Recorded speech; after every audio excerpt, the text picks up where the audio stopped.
ng ating kwento.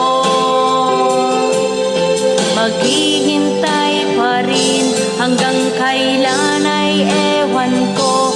Tandaan at huwag limutin, pakinggan ang iyong damdamin, at sana iyong piliin at iyong hilingin. Ay ako.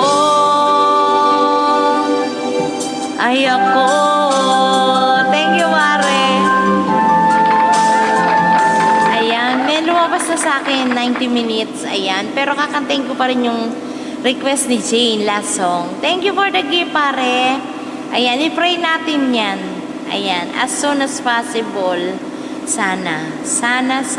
Ayan. Ayan, last song tayo, I love you. Guys, hindi ko na po kayo maisa-isa ha. Thank you so much po talaga sa support nyo.